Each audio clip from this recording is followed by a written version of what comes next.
xin xóa những con đời tràn đầy.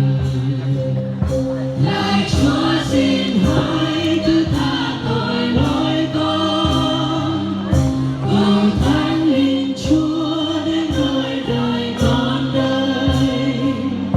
Người nam ta ma đang sợ trôi,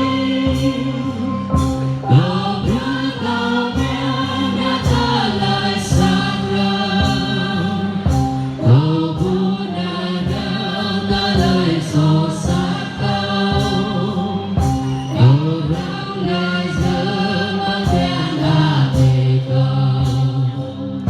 Ô ai mà thấy bác nhảy cờ câu đau, lời Chúa Hồ Chí tiếp theo đàn Chúa con, đường núi luôn gió trước thương lòng con đây, vì Chúa nhận thấy chính con đã phạm tội.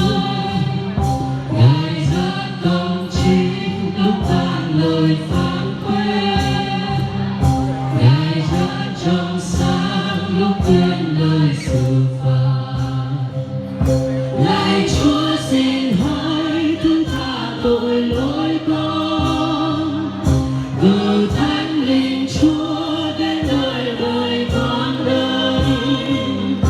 Ra cho ý kiến và lời cờ phá si, ý kiến và tô con thao cờ lời hiền, đi các đời cao ca chi hờ chi.